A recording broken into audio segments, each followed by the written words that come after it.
let's talk about a great natural remedy for any sinus infection or sore throat. So in this video, I want to break down some things you probably even have in your home that you didn't know could help you when that nose is stuffed up or the throat is really sore. And I even think this video could be really helpful for those of you that travel a lot, if you travel like me, where you're in and out of planes and hotels and you're catching colds very quickly because of the exposure in these confined environments.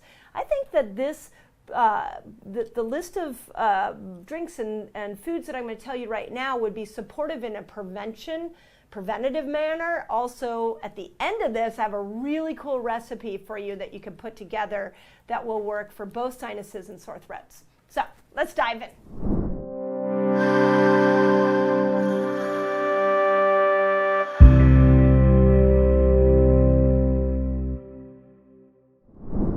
Okay, first, I want you to remember that you have bacteria in your nasal area, you have bacteria in your sinuses, you have bacteria in your throat, and all of this bacteria is going on all of the time. So remember how we've talked about in the gut we have good bacteria and bad bacteria. The same goes inside the nose and the mouth and down into the throat area. It's not just all bad bacteria down there, there's good and there's bad. And just like the gut, the name of the game is let's make sure that we have more good than we have bad. So one of the things that happens when we get exposed to a bacteria that our body's never seen before is that it creates this immune army. And that army goes in and it starts to stick itself to that bacteria to get it out. That sticky stuff is called mucus. And mucus, you get an increase of mucus so that it can act like a little bit like sticky fly paper where it'll stick to the bacteria and then get it out of your system. The other way of looking at this mucus is there's this inflammatory process that's going on inside the sinus area, and that inflammatory process can also drip down into the throat and cause the throat to inflame. The other thing to know about a sore throat is that as this army of helpful immune responses are creating this mucus and this stickiness in your lymph nodes in your throat, as that starts to build, that is literally the army building that is going to go out into your body and get rid of the infection. So I just wanted, before I go into the specifics, for you to sort of understand the dynamic that's going on in here. One really excellent way of approaching this is always making sure that you're taking good care of this good bacteria. So, the foods you eat will affect the bacteria in your mouth.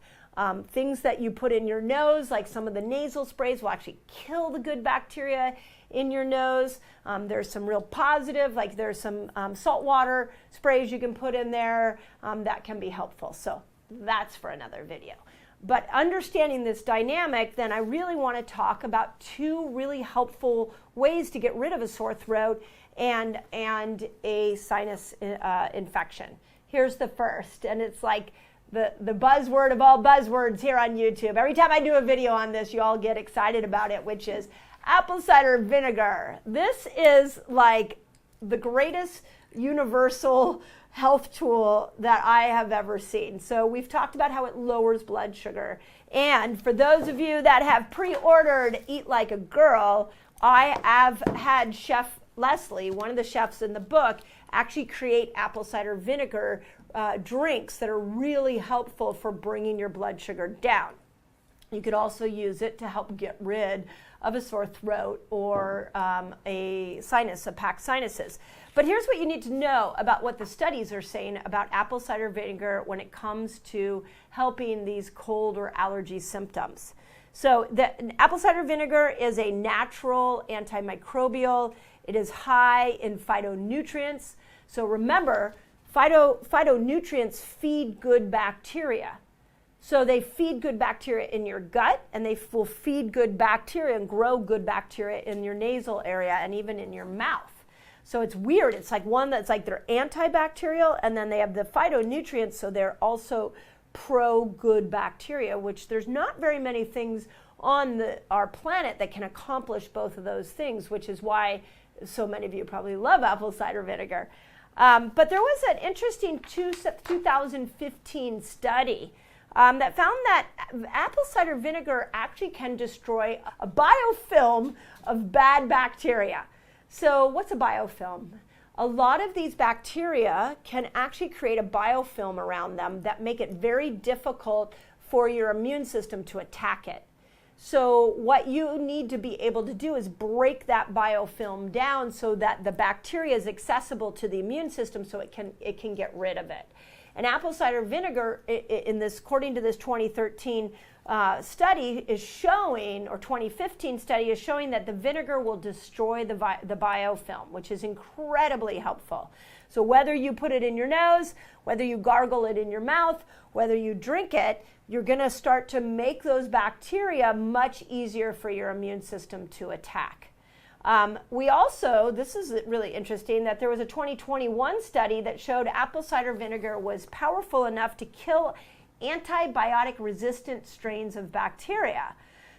So remember that we've been in this process as humans where we got so excited by antibiotics, we started giving out antibiotics to everything. And then we fed all of our animals antibiotics. And so then those animals, when we eat them, we're getting those antibiotics. And then we put antibiotic everything on our hands, we gargle with it. And so these superbugs are emerging because we're not as smart as the bacterial world. The bacterial world, the microbial world is going to keep adapting to whatever we do. We can't kill it completely.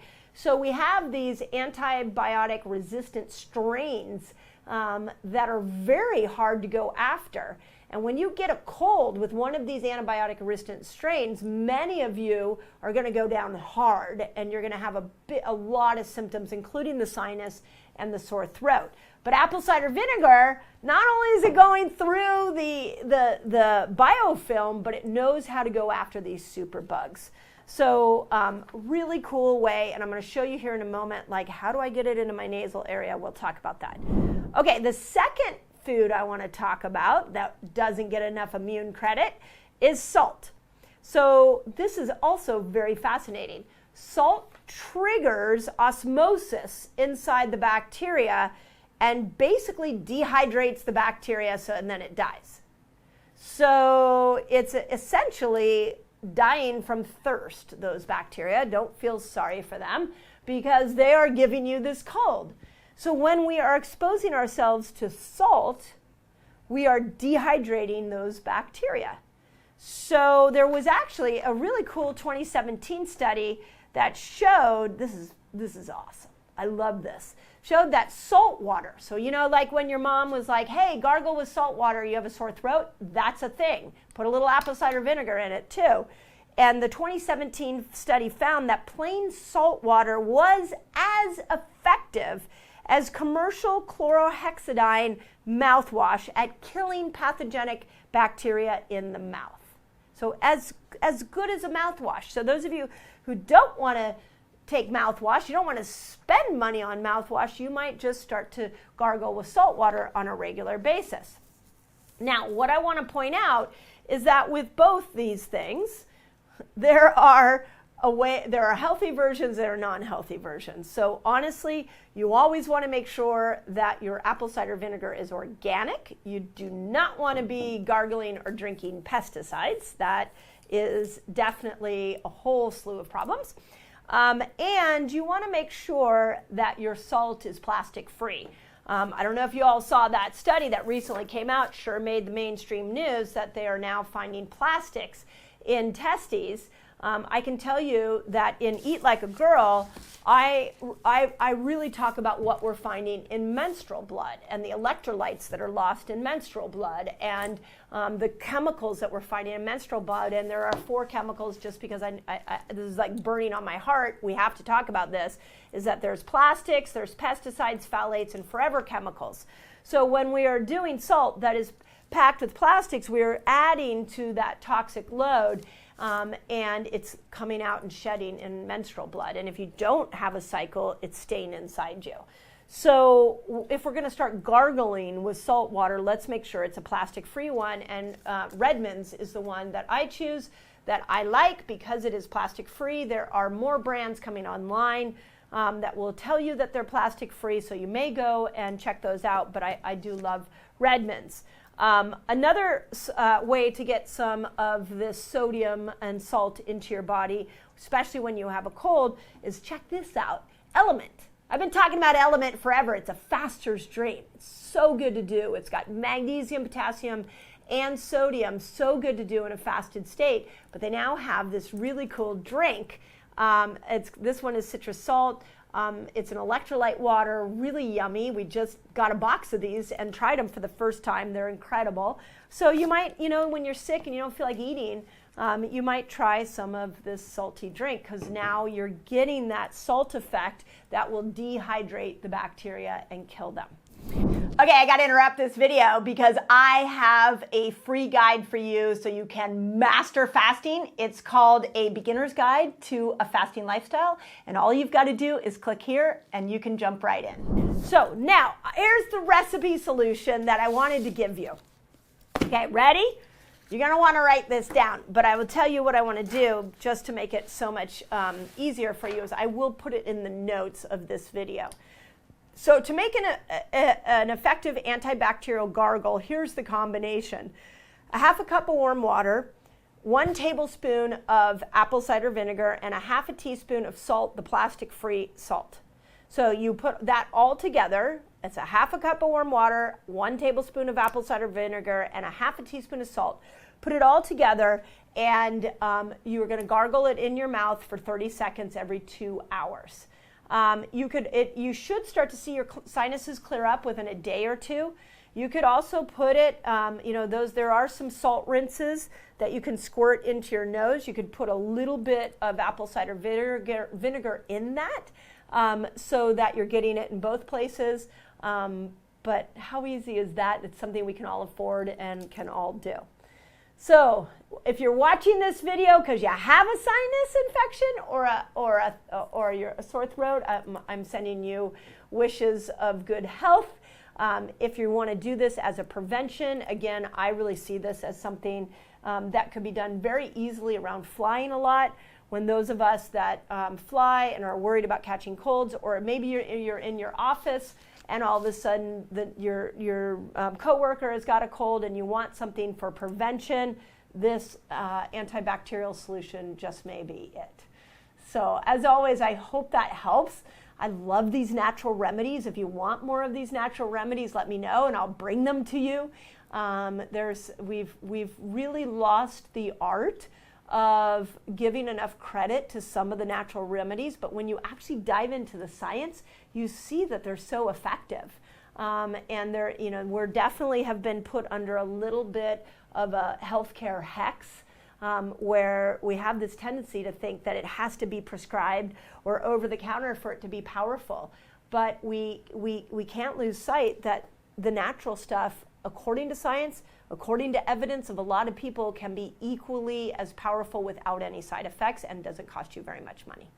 So, as always, I hope that helps, and I hope you get well if you're not feeling well, and cheers to living an amazingly vibrant and happy and health-filled life.